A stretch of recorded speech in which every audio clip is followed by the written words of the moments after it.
చదువుకొని రాండి, అవగాహనతో రాండి, అంశాలను ప్రస్తావించండి. నా నూతన సభ్యులకు కూడా దాదాపుగా 50 మంది సభ్యులు మొదటిసారి ఎన్నికై సభలోకి వచ్చిండ్రు. వాళ్ళందరూ మనల్ని చూసి నేర్చుకోవాలి. ఎమ్మెల్యే పదవి అనేది తాత్కాలిక ఉద్యోగం కాదు, లేకపోతే ఎమ్మెల్యే పదవి అనేది కొంతకాలం ఉండి తర్వాత పోయేది కాదు. ప్రజా జీవితంలో ఎమ్మెల్యే అనేది ఒక బాధ్యత.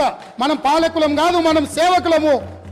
పాలన చేయడానికి, అధికారం చెలాయించడానికి, నిరంకుశత్వాన్ని అమలు చేయడానికి మేము ఇక్కడికి రాలేదు. మేము పాలకులము కాదు అధ్యక్ష, మేము సేవకులము. 4 కోట్ల ప్రజలకు సేవ చేయడానికే మేము ఇక్కడికి వచ్చినాం. మీరు ఏ న్యాయబద్ధమైన సలహాలు సూచనలు ఇచ్చినా తప్పకుండా అనుమతిస్తాం. ఒకవేళ ఇక్కడ మీకు న్యాయం జరగలేదు అనుకుంటే మీరు నిరసనలు తెలుపొచ్చు, ధర్నాలు చేయొచ్చు. ధర్నా చౌకులో మా మిత్రుల ఆమరణ నిరాహార దీక్ష చేయొచ్చు. తప్పకుండా ధర్నా చౌకును తిరిగి వాళ్ళు వినియోగించుకొని ధర్నా చౌకును మళ్ళా ధర్నాలు చేయొచ్చని మళ్ళీ ముందుకు రావాలి.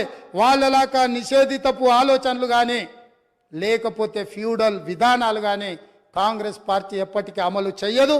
మళ్ళొకసారి ఈ అవకాశం ఇచ్చిన మీకు, ఒక మంచి సాంప్రదాయానికి తెరలేపిన గవర్నర్ గారికి ధన్యవాదాలు తెలియజేసుకుంటూ సెలవు తీసుకుంటున్నాను అధ్యక్ష.